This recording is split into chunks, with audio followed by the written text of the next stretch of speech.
Are we all believing in the same God?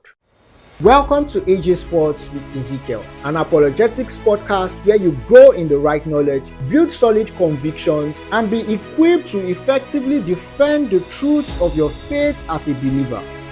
AJ Sports stands for Apologetics for Jesus Podcast. We look at different topics from various perspectives, including the Bible's perspective. Remember, it's not just about gaining knowledge, but how you effectively practice the knowledge that you have gained as you go out there to share your faith with others. It's time to get equipped. One of the ways by which we can know God is through religion or various religious practices. But then there are so many religions in this world, between 4,000 to 4,500 religions. And this comprises of world religions, minor religions, and so many traditional religions practiced in so many societies all around the world. But this begs the question, are we all believing in the same God? Or are there so many gods responsible for the creation of the world as we have it and the creation of different human civilizations all around the world? For instance, Brahma created the Hindus or the Indians, Yahweh created the Jews, Allah created the Arabs, Oluron created the Yorubas, Chukwu created the Igbos. Is it a case where there are so many gods with one supreme God as the leader of all the gods? Or it's a case where there is just one God that goes by several names like Yahweh, Brahma, Oluron, Allah, Chukwu? Is this the case? Let me paint a scenario to help us understand what we are really looking at.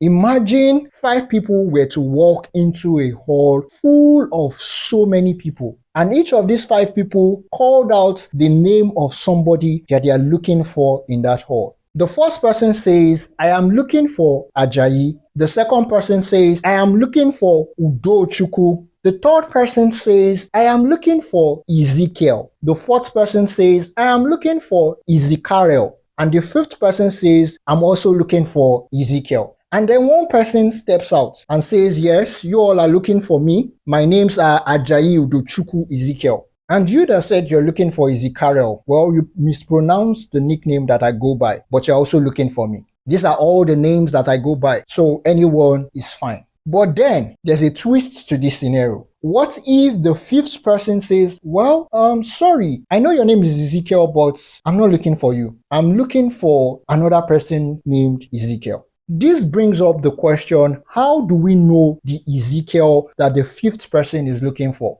After all, there are so many people in this room going by different names. Imagine 10 people could have responded to the person looking for Ajayi. 20 people could have responded to the other person looking for Chukwu. 3 people could have responded to the person looking for Ezekarel. 1 person could have responded to the person looking for Ezekarel. How do we know which person or persons each of these people were looking for? It all boils down to the description of the person or persons being sought after.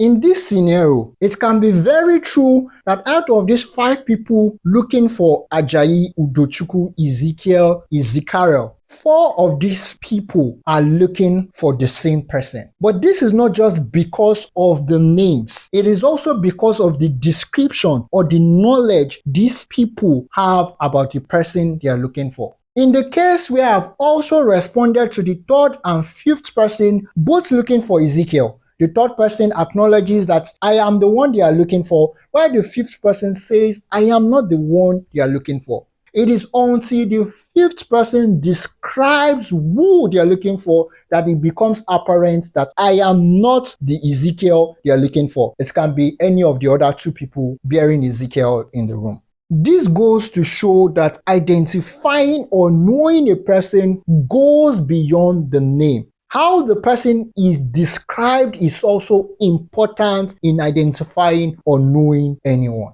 This also applies to God and religion. The English word for God is, of course, God. The Yoruba word for God is Oluron. The Igbo word for God is Chukwu. If an English person, a Yoruba person, and an Igbo person come and they call on the name of their God, does this mean that they are serving the same God? Well, it depends on how they describe the God that they are serving. It's not just about the name of the God that they are calling upon. Some might be quick to argue that this is just a thing of language. They are all different languages. But look at this example. An Arab Christian will call God Allah. A Hausa Christian would also call God Allah. You will notice that each person speaks a different language, but both people are Christians. So therefore, religious beliefs are also important. And one final example to drive home this point even more. Any Muslim, no matter the language they speak, whether it's Arabic, Hausa, Yoruba, Igbo, or English, they always refer to God as Allah. This shows that it goes beyond language. Religious beliefs are also important. So are we all serving the same God? Do all religions believe the same thing and describe God the same way?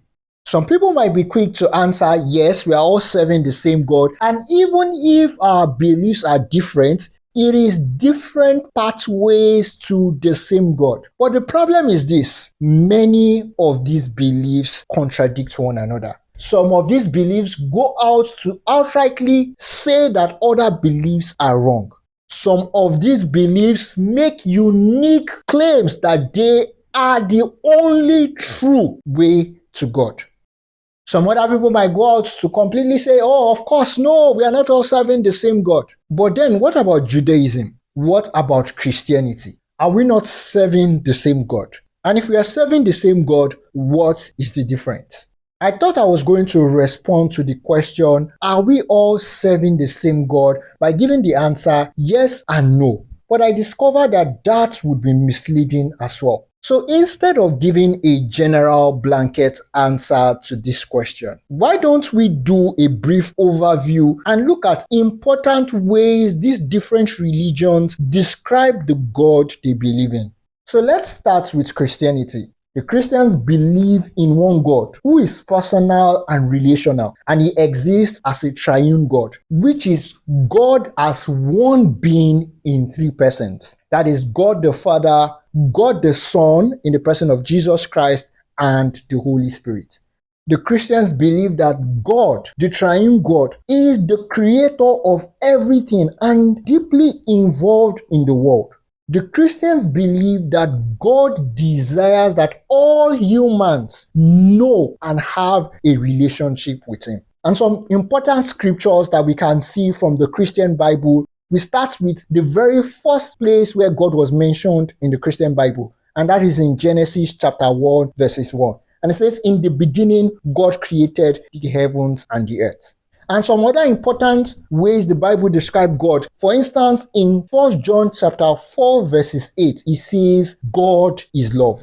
Another important text we should look at from the Christian Bible is John chapter 1 verses 1 to 3 and 14. And it says, in the beginning was the Word, and the Word was with God, and the Word was God. He was in the beginning with God. All things were made through him, and without him nothing was made that was made. Verse 14, and the Word became flesh and dwelt among us, and we beheld his glory, the glory as of the only begotten of the Father, full of grace and truth.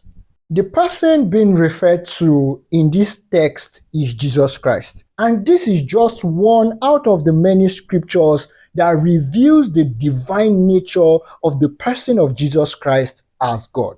But let's move to another religion, Judaism. The Jews believe in one God, Yahweh, and he is the creator of the universe.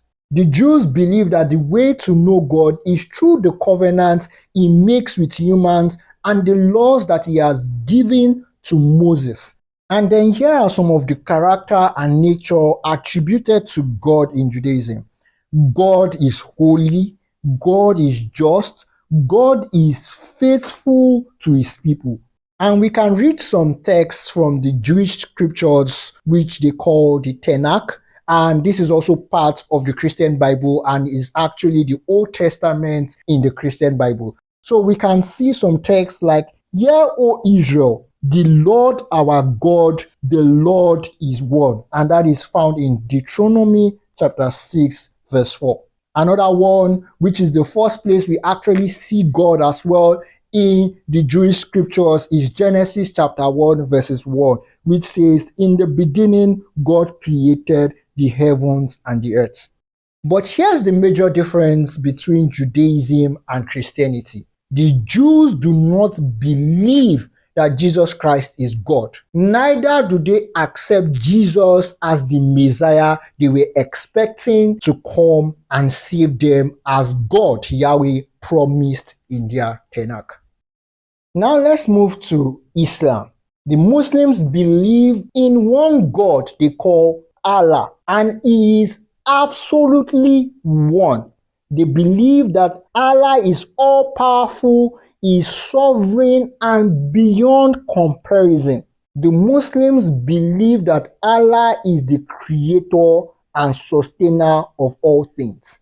The Muslims also believe that Allah is great. And here are some texts we can read from the Quran, which is the sacred text in Islam. We can see in Quran chapter 39 verses 62, which says, "Allah is the creator of all things and is over all things, disposer of affairs." One other text we should look at from the Quran is from Quran chapter 112 verses 1 to 4. And it says, "Say, O Prophet, He is Allah, one and indivisible, Allah the sustainer, needed by all. He has never had offspring, nor was He born, and there is none comparable to Him." When you read many other texts like the one we just read from the Quran, it becomes clear that the Muslims do not believe that Jesus Christ is God as the Christians believe. Now, the Muslims believe that they are worshiping the same God that the Jews and the Christians are worshiping. It's just that the Christians have been misled and deceived to believe that Jesus Christ is God. But now you might expect that there should be no issues between what the Jews believe and what the Muslims believe. But when you compare the writings in the Tanakh, which is the Jewish scriptures, and the writings in the Quran, which is the Muslim scriptures, you begin to see lots of differences, including narrations of events that happened in the past. Later on this podcast, we are going to do a comparative analysis of these three religions: Judaism, Christianity, and Islam. And we are going to be looking at writings in their various sacred texts from the Tanakh, from the Bible, and from the Quran. But as we proceed on our ongoing origin series, the segment of Knowing God, we'll still be looking at how these three religions describe the character and nature of God, like when it comes to describing God as good, how God handles evil, His method of showing justice and offering mercy. We'll be looking at how God is known in these different areas through these different religious beliefs. Now let's move to Hinduism. But there are different views when it comes to Hinduism. But here are some of the things we can note. They believe that Brahman is the ultimate reality and is infinite. And there are many gods like Vishnu, Shiva, and they are just expressions of the ultimate reality. The Hindus believe that depending on the god you're referring to, that god can either be personal or impersonal god.